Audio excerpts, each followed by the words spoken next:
पिछले क्लास में हम लोगों ने ये जाना है कि कैसे अल्टरनेटिंग वोल्टेज और अल्टरनेटिंग करंट को जनरेट करेंगे, और हम लोगों ने ये पाया कि अल्टरनेटिंग करंट और अल्टरनेटिंग वोल्टेज को जनरेट करने के लिए हम लोगों ने ऐसी एसी जनरेटर की स्टडी कर ली, और उसके बाद उससे जो हम लोगों ने इक्वेशन पाया वो कैलकुलेट करा इक्वेशन हम लोगों ने कि वोल्टेज जो अल्टरनेटिंग का होगा उसके इक्वेशन को पाया था हम लोगों ने v not sine omega t plus some phase initial phase, and current का फॉर्मूला जो अल्टरनेटिंग करंट का फॉर्मूला हम लोगों ने कैलकुलेट किया था वो क्या है, it will be i t is equals to i not sine omega t plus phi. और हम लोगों ने ये भी जाना था कि इस अल्टरनेटिंग करंट और अल्टरनेटिंग वोल्टेज की इक्वेशन को हम इन टर्म्स ऑफ कॉस भी रिप्रेजेंट कर सकते हैं अगर ये फाई की वैल्यू हमारी 90 डिग्री हो तो। So it can also be represented in terms of cos waveform. ठीक है, तो हम लोगों ने कॉस वेवफॉर्म के फॉर्म में भी इक्वेशन को देख लिया, और वो इक्वेशन हमारा v not cos omega t plus phi, ये हम लोगों ने पीछे की लास्ट लेक्चर में जाना है। नाउ अब इस इक्वेशन में जो हम लोगों ने वी टी या आई टी लिखा है, this is called instantaneous value, instantaneous value of AC component. Instantaneous value of AC component किसे कहा जाएगा बच्चों? तो हम कहेंगे it depend on time, at any instant its value will be different, so it is considered to be instantaneous value of AC component. ठीक है, तो अगर हमारे गिवन इक्वेशन में कोई प्रॉब्लम दिया जा रहा है और इस प्रॉब्लम में हमसे ये कहा जा रहा है कि कैलकुलेट करना है हमें इंस्टेंटेनियस वैल्यू अल्टरनेटिंग कंपोनेंट का, दैट इज अल्टरनेटिंग वोल्टेज या अल्टरनेटिंग करंट, तो हम उसमें क्या कैलकुलेट करेंगे, आई टी या फिर v t at given time. ठीक है, उसके बाद अगर हम इस वी नॉट और आई नॉट को कहें तो this is called peak value और मैक्सिमम वैल्यू। पीक और maximum value of alternating component AC component क्या है, इट विल बी इधर आई नॉट। अगर करंट की पीक वैल्यू ऑफ करंट पूछा जा रहा है तो हमें क्या बताना पड़ेगा, आई नॉट, और वोल्टेज पूछा जा रहा है तो हम उसे क्या बताएंगे, वी नॉट। ठीक है बच्चों, अब आगे हमें देखना है कि ये पूरा का पूरा omega t plus phi it is considered as phase. Phase अगर निकालना हो हमें इक्वेशन में, प्रॉब्लम में फेज को कैलकुलेट करना हो तो हमें ओमेगा टी प्लस फाई को कैलकुलेट करना पड़ेगा, और इस फाई को हम फाई नॉट से भी रिप्रेजेंट कर सकते हैं, that is considered here this phi not is called initial phase. Initial phase कहते हैं इसे, क्या कहते हैं, तो हम कहेंगे इनिशियल फेज। देन अब हमें यह जानना है कि what is this omega. Now the omega is considered as angular frequency और एंगुलर वेलोसिटी। सो हम यहाँ पे एंगुलर फ्रीक्वेंसी कहेंगे, it is angular frequency and it will be represented by omega. अगर हमें इंस्टेंटेनियस वैल्यू निकालनी है कंपोनेंट का तो आई टी और वी टी को कैलकुलेट करना है, पीक वैल्यू निकालना है तो हम लोग पीक वैल्यू को कैलकुलेट करने के लिए क्या करेंगे, आई नॉट और वी नॉट को कैलकुलेट करेंगे। अगर हमसे कहा गया है कि फेज कैलकुलेट करो तो हम उसमें ओमेगा टी प्लस फाई को कैलकुलेट कर लेंगे। इनिशियल फेज कहा गया तो इस ओमेगा टोटल फेज में जो हमारी ओमेगा टी के राइट साइड जो वैल्यू लिखी हुई है दैट इज फाई नॉट, उसे हम इनिशियल फेज कह लेंगे, और एंगुलर फ्रीक्वेंसी हमारी इसमें क्या होगी, इस टोटल फेज में जो ओमेगा है that is considered as angular frequency, and this angular frequency is also written as 2 pi into linear frequency, और it is also written as 2 pi by T. So instantaneous equation में अगर omega T की value हम ये रखें तो हम पाएंगे the value of omega T instantaneous value of voltage is equals to V naught sine omega t plus five, ऐसा हम लिख सकते हैं, और साथ साथ इसको वी नॉट साइन ओमेगा की जगह पे अगर हम 2 पाई एफ लिखें तो this will be considered as 2 pi f t plus phi, and this is also considered as v not sine 2 pi small t upon capital t plus phi not. Here F stand for frequency of oscillation. This is represented by F, and T stand for time period. Time period को कैसे represent करेंगे हम लोग, तो हम time period को represent करेंगे T से. The value of frequency is taken in unit hertz और साइकिल पर सेकेंड. ठीक है, और T will be taken in second. ठीक है, तो ये हम लोगों ने कुछ चीज़ों को जाना जो हमारी अल्टरनेटिंग कंपोनेंट से रिलेट है, जिसके बेसिस पे अगर हमसे यहाँ पे एक इक्वेशन मैंने लिख रखा है, दैट इज़ वोल्टेज का इक्वेशन लिख रखा है, एसी वोल्टेज के इक्वेशन को मैंने लिख रखा है, let it will be 220, not it is considered as 220, let मैं इसको रख लूँ 100 sine 4 pi t plus 30 degree.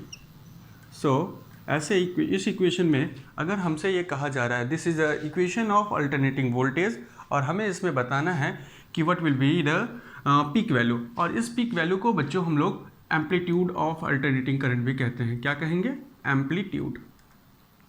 Amplitude is also considered as peak value.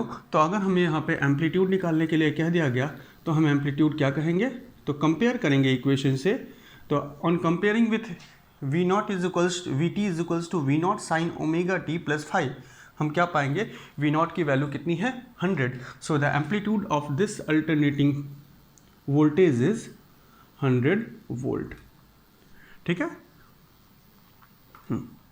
अब अगर हमसे कहा गया what will be the angular frequency, what will be the angular frequency of this alternating voltage, तो हम क्या करेंगे, एंगुलर फ्रीक्वेंसी का मतलब ओमेगा, और कंपेयर करें इक्वेशन से तो ये 4 पाई क्या मिलेगा, हमें मिलेगा omega. So omega is equals to 4 pi. अगर हमसे टाइम पीरियड पूछा जा रहा है, time period of this alternating EMF कितना है, तो उसको कैलकुलेट करने के लिए हम लोगों ने देखा है कि omega is equals to 2 pi by T. So t is equals to 2 pi divided by omega. So omega की वैल्यू हम लोगों ने ऊपर कितनी लिखी है, दैट विल बी 4 पाई, और सॉल्व करके टी की वैल्यू कितनी आ जाएगी, हाफ सेकेंड. तो ये अल्टरनेटिंग वोल्टेज हर हाफ सेकेंड में अपना वन कंप्लीट एम्पलीट्यूड साइकिल को कंप्लीट कर ले रहा है. एक कंप्लीट साइकिल को करने में इसने कितना टाइम लगाया, तो हम कहेंगे it will takes half second. Okay, इससे इसका हेल्प करके हम फ्रीक्वेंसी को भी कैलकुलेट कर सकते हैं. So frequency is equals to 1 upon T, और अगर हम फ्रीक्वेंसी के फॉर्मूले में यहाँ पे देखें तो 2 pi F is equals to 2 pi by T. So F is equals to 1 upon T. So frequency is equals to 1 upon T, that is 2 hertz. Means हमारी ये अल्टरनेटिंग वोल्टेज जो है वो 1 सेकेंड में कितने साइकिल को कंप्लीट कर रही है, तो हम कहेंगे 2 साइकिल को 1 सेकेंड में कंप्लीट कर रही है. How much number of oscillation it perform 2 oscillation in 1 second. ठीक है, तो ये हम यहाँ पे हम लोगों ने एक और चीज़ देखेंगे, what will be the initial phase. तो initial phase is considered to be 30 degree which is represented by pi by 6. तो यहाँ पे हम लोगों ने एसी से रिलेट होने वाले, एसी इक्वेशन से, अल्टरनेटिंग करंट और अल्टरनेटिंग वोल्टेज के इक्वेशन से रिलेट होने वाली टर्म्स को जाना है. जो टर्म्स हमें मालूम होना चाहिए वो क्या है कि this will be considered as amplitude of AC component, this is the amplitude of voltage, and this is the amplitude of current, which is considered as maximum value of alternating current component, that is alternating current और alternating voltage. साथ में इस omega से हम angular frequency को represent कर सकते हैं.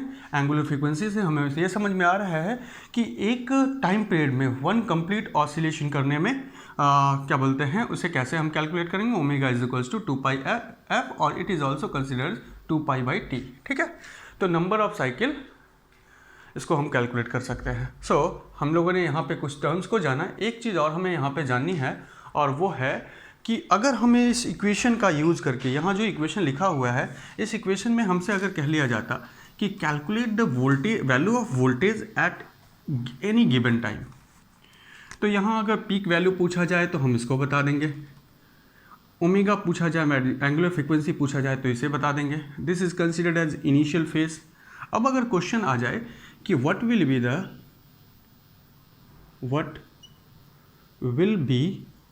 The value of AC voltage at t is equals to 1/6 second. 1/6 second में, या फिर ऐसे कह ले कि what will be the value of AC voltage at 1/8 second, इसको हमें कैलकुलेट करना है। तो अगर इसे हमें कैलकुलेट करना है बच्चों, तो what will be the value of AC voltage eight t second, तो हमें एट t सेकेंड कैलकुलेट करना है। तो क्या कैलकुलेट करना है? Instantaneous value of AC component that is VT को। तो VT का इक्वेशन हम लोगों को मालूम है, VT is equals to V0, यहाँ पे क्या लिखा हुआ है 100 साइन ओमेगा के जगह पे हम लोगों ने 4 पाई देखा है, t की वैल्यू हमें सब्स्टिट्यूट करनी है +30। सो अगर यहाँ पे t के जगह पे 1/8 रख ले तो voltage at 1/8 second is equals to 100 sine 2 pi, t के जगह पे क्या रखना है 1/8 प्लस 30 डिग्री। सो 4 से इसको कैंसिल कर ले तो क्या हुआ 2, दैट इज π/2 प्लस 30। तो हम कहेंगे हमारे पास voltage at 1/8 second is equals to 100 sine 9 π/2 का मतलब 90 प्लस 30 डिग्री, और साइन 90 प्लस 30 डिग्री की वैल्यू कितनी होती है? तो हम कहेंगे sine 90 plus theta is equals to cos theta cos 30 degree, और हम कहेंगे यहाँ पे हम 100 को लिख लें। तो कॉस 30 की वैल्यू कितनी होती है? तो कॉस 30 की √3/2 होती है, और जिसको सॉल्व करेंगे तो क्या वैल्यू मिली 50√3। So the answer of this question is 50√3। तो इंस्टेंटेनियस वैल्यू भी हम लोगों ने करंट का निकाल लिया, वोल्टेज का निकाल लिया एट एनी गिवन टाइम, ठीक है। तो इस तरह से हमारे पास क्वेश्चन अगर आता है तो हम इजीली इसको सॉल्व कर सकते हैं। तो ये हम लोगों ने पाया कि किस तरीके से हमारे अल्टरनेटिंग वोल्टेज और अल्टरनेटिंग करंट के इक्वेशन में जो डिफरेंट पैरामीटर्स हैं, उन पैरामीटर्स को हम किस तरीके से कैलकुलेट करेंगे और उसे उन सारे पैरामीटर्स को कैसे टर्न किया जा रहा है, ठीक है। उसके बाद हमें ये जानना है कि ये जो अल्टरनेटिंग वोल्टेज और अल्टरनेटिंग करंट के इक्वेशन को हम लोगों ने देखा है, इसका अगर ग्राफिकल रिप्रेजेंटेशन किया जाए तो how alternating component is represented using wave equation, तो हम कहेंगे representation of AC। Next term जो पढ़ना है हम लोगों को वो क्या है कि how to represent AC component, representation of alternating current, AC current. पहला जो रिप्रेजेंटेशन हम अल्टरनेटिंग करंट का जानते हैं बच्चों, वो है in terms of sinusoidal wave function. Sinusoidal wave function का मतलब है कि यूजिंग साइन वेव फंक्शन और कॉस वेव फंक्शन। सो पहला रिप्रेजेंटेशन हम कैसे करेंगे? तो using sinusoidal form, wave form के form, in terms of sinusoidal wave form. अभी हम लोग जो साइन ओमेगा टी और कॉस ओमेगा टी का इक्वेशन पढ़े थे वोल्टेज और करंट को कैलकुलेट करने के लिए, that is sinusoidal wave form. And if it is represented, if alternating current is represented in terms of sine, sinusoidal wave form is represented in sine wave, ठीक है।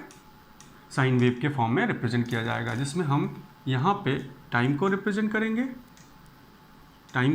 करेंगे और यहाँ पे अल्टरनेटिंग करंट या अल्टरनेटिंग वोल्टेज के equation को represent करेंगे, VI को instantaneous value. Okay, thereafter अगर हमें कॉस से रिप्रेजेंट करना है, साइनोसोडियल वेव फॉर्म हमारा साइन और कॉस दोनों होता है, तो हम अगर कॉस से रिप्रेजेंट करेंगे, सो this will be represented like this using cos wave. Cosine का वेव फंक्शन यूज करके हम इसे रिप्रेजेंट कर सकते हैं। तो अगर हमें AC कंपोनेंट को, AC के कंपोनेंट को, दैट इज करंट को और वोल्टेज को अगर रिप्रेजेंट करना है और साइनोसोडियल वेव फॉर्म से रिप्रेजेंट करना है, तो वो क्या होना चाहिए? The graph will be like so, और सो। ठीक है, यहाँ पे हम देखेंगे इस ग्राफ में यहाँ पे एंगल कितना हो जाएगा। So the value will be pi and here the value will be 2 pi, that is one complete cycle. Here the value will be considered as 90. Here the value is considered to be pi, and here the value is considered to be 2 pi. So हम देखें दोनों के लिए यहाँ पे 90 पे ये maximum और यहाँ पे 90 पे ये मिनिमम हो रहा है। ठीक है, देयर आफ्टर अब हम देखेंगे second using triangular waveform.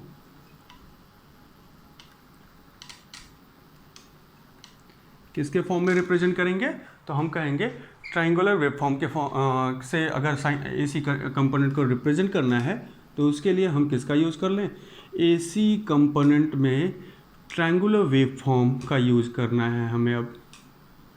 So this is also use to represent alternating value of voltage और करंट। तो अभी हम लोगों ने सिंगल एक साइकिल को रिप्रेजेंट किया है, that is this will be 0, this will be the 0 magnitude and this will be the 0 magnitude, this will be minus maximum and this will be the plus maximum. And there after third जो तरीका है हमें represent करने का वो क्या है, सॉहॉर्स waveform. सॉहॉर्स waveform का भी यूज़ करके हम AC को रिप्रेजेंट कर सकते हैं। And this sawhorse waveform is like so, जैसे हमारे पास लकड़ी को काटने वाली जो हैक्सो आती है उसका यूज़ करें तो उसके जैसा वेवफॉर्म हमारा होता है। तो इस वेवफॉर्म को हम लोग क्या कहते हैं, सॉहॉर्स वेवफॉर्म। ठीक है बच्चों, तो ये हम लोगों ने रिप्रेजेंट किया अल्टरनेटिंग करंट के डिफरेंट ग्राफ। हमारे पास अल्टरनेटिंग करंट के ग्राफ कैसे होने चाहिए, तो वो या तो साइनोसोडियल हो, या तो ट्रायंगुलर हो, या तो सॉहॉर्स हो। एंड देन यहाँ पे हम किसको रिप्रेजेंट कर रहे हैं, इनमें हम V instantaneous value of voltage या करंट को रिप्रेजेंट कर रहे हैं, और इस हॉरिजेंटल एक्सिस में हम लोग टाइम को रिप्रेजेंट कर रहे हैं। उसी तरह से यहाँ पे भी V और I, यहाँ पे T को रिप्रेजेंट किया हमने, यहाँ पे T को रिप्रेजेंट किया हमने। ठीक है, and the last wave form जिसका यूज़ करते हैं हम अल्टरनेटिंग कंपोनेंट को रिप्रेजेंट करने के लिए, that is square wave form. कैसा वेव फॉर्म होना चाहिए, स्क्वायर वेव फॉर्म। और अगर हम स्क्वायर वेव फॉर्म देखें तो हमारा स्क्वायर वेव फॉर्म कुछ ऐसा हो सकता है in the terms of square. तो हम देखेंगे this wave form is considered to be square wave form in which vertical axis is used to represent instantaneous value of voltage or current, and horizontal axis is used to represent time. So in these four types of graphical representation, the value of alternating component is continuously changing with time, as well as its value is either positive in first half then negative in second half हम लोगों ने यहाँ पे read किया। तो हम लोगों ने यहाँ से पाया कि अल्टरनेटिंग वोल्टेज जो होता है, नोट क्या है, वो हम ये कह सकते हैं, ये हम एक पॉइंट नोट कर सकते हैं कि alternating component AC is an oscillating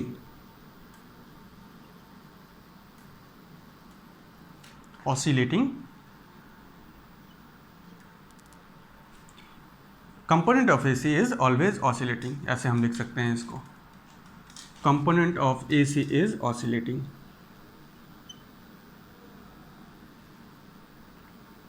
AC is oscillating, हमेशा वो ऑसिलेटिंग करती हुई दिखेगी। यहाँ पे हम लोगों ने ऑसिलेटिंग के डिफरेंट ग्राफ को जाना।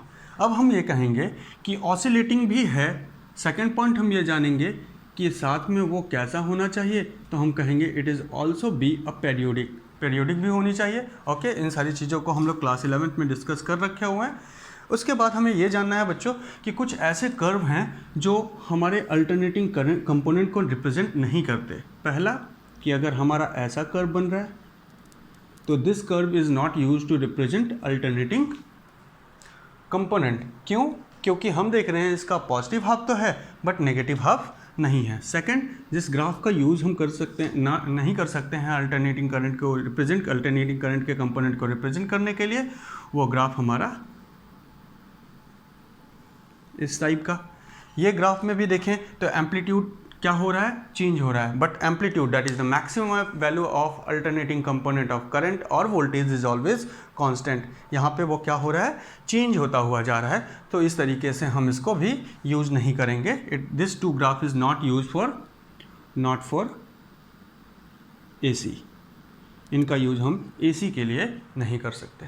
तो ये हम लोगों ने जाना कि कैसे हम अल्टरनेटिंग करंट को रिप्रेजेंटेशन कर सकते हैं इन द टर्म्स ऑफ ग्राफ। ठीक है, अब हम देखते हैं प्रॉब्लम, एक ऐसा प्रॉब्लम देखेंगे जो इंस्टेंटेनियस वैल्यू ऑफ करंट से रिलेट होता हुआ, इंस्टेंटेनियस वैल्यू अल्टरनेटिंग के कंपोनेंट से रिलेट होता हुआ क्वेश्चन है, जिसमें हम लोगों ने क्वेश्चन लिखा है बच्चों कि इंस्टेंटेनियस वैल्यू ऑफ वोल्टेज है, here E is use for voltage, EMF, induced EMF।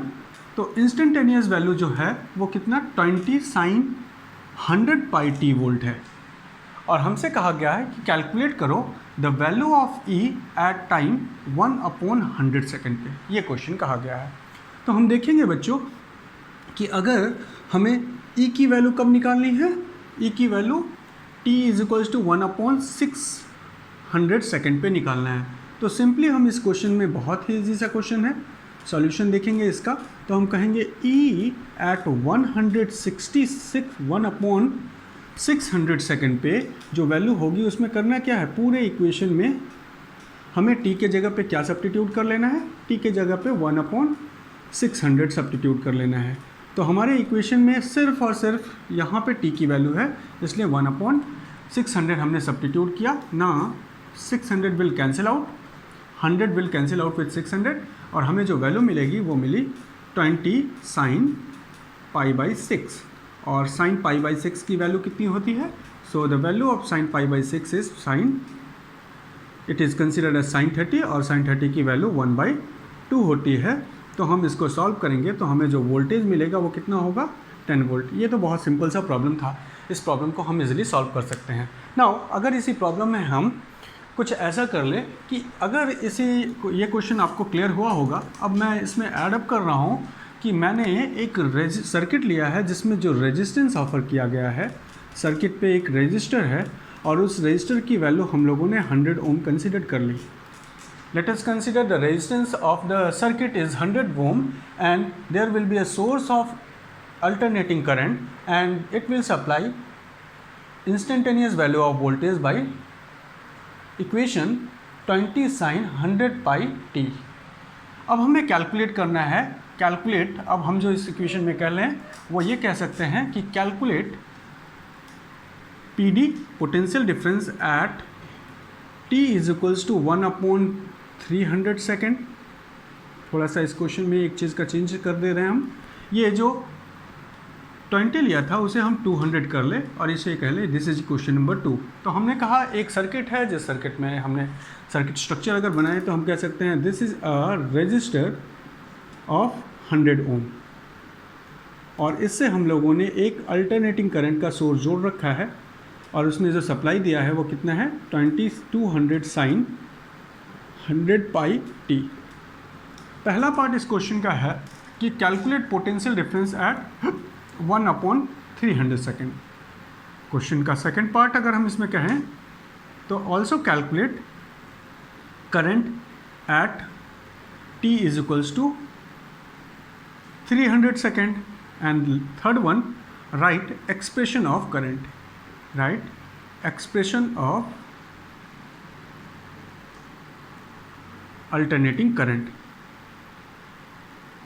Of current, instantaneous current के एक्सप्रेशन को हमें लिखना है, इंस्टेंट करंट का, ठीक है, इंस्टेंटेनियस के करंट के इक्वेशन को हमें लिखना है। तो अगर हम इस इक्वेशन में देखें बच्चों तो अभी पोटेंशियल डिफरेंस हमें कब कैलकुलेट करना है, तो फर्स्ट पार्ट इसका है कैलकुलेट पोटेंशियल डिफरेंस।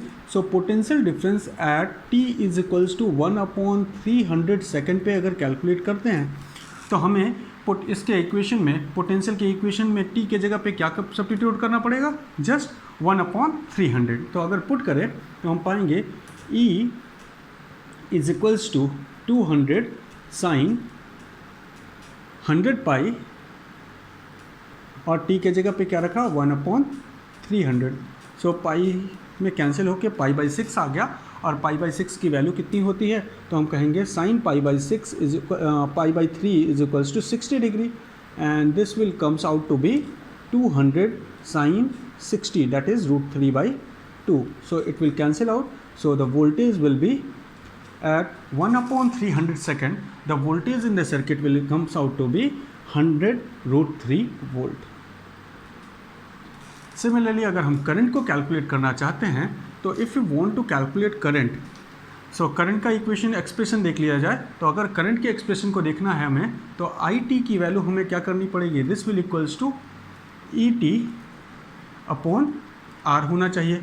और ई टी की वैल्यू कितनी है, E naught sine omega T upon R, जिसको हम लिख सकते हैं यहाँ ई नॉट की वैल्यू कितनी है बच्चों, तो हम इस इक्वेशन में ये जो 200 लिखा हुआ है that is peak value of alternating current that is E naught, this will comes out to be omega. So omega की वैल्यू हम कितना लिख सकते हैं 100 पाई। तो यहाँ पे अगर सब्स्टिट्यूट करें तो 200 अपॉन रेजिस्टेंस की वैल्यू कितनी है, सर्किट के जो रेजिस्टेंस ऑफर किया है उसे हम लोगों ने 100 रखा है और साइन ओमेगा की वैल्यू यहाँ से कितनी है 100 पाई टी। सो जो हमें इक्वेशन मिलेगा, एक्सप्रेशन मिलेगा करंट का, वो कितना मिला 2 साइन 100 पाई टी। नाउ अब हमें कहा गया है सेकेंड पार्ट कि कैलकुलेट करो करंट व्हेन टाइम की वैल्यू कितनी हो जाए 1/300 सेकेंड। तो 1/300 सेकेंड मीन्स हमें इस इक्वेशन में पुट करना पड़ेगा। तो current at 1/300 second is equal to, इस इक्वेशन में जो आई टी का इक्वेशन मीन्स इंस्टेंटेनियस वैल्यू का इक्वेशन है, इसमें टी के जगह पे क्या पुट कर लेंगे 1/300 सेकेंड। तो देखा जाए तो it will comes out to be 2 sine 100 pi को 100 पाई लिख लिया और टी के जगह पे क्या रखना है बच्चों 300 1/300। So this will cancel out and the equation is comes out to be 2 sine π/3। ठीक है, and π/3 is equals to 60 degree. तो हम कहेंगे 2 साइन 60 और साइन 60 की वैल्यू होती है √3/2। सो 2 से 2 कैंसिल आउट हो जाएगा। तो हमें जो करंट मिलेगा वो √3 एम्पियर का करंट मिलेगा 1/3 सेकेंड पे। ठीक है, तो हमने देखा इस सर्किट में 1/300 सेकेंड पे जो वोल्टेज मिलेगा वो 100√3 वोल्ट मिलेगा और जो करंट मिलेगा वो √3 एम्पियर मिलेगा और इंस्टेंटेनियस वैल्यू ऑफ करंट का जो एक्सप्रेशन आएगा वो 2 साइन 100 पाई टी यही आएगा। तो ये हम लोगों ने इंस्टेंटेनियस वैल्यू ऑफ करंट के बेसिस पे कुछ न्यूमेरिकल देखे जिसका यूज़ हम अपने और भी न्यूमेरिकल्स में कर सकते हैं। ठीक है।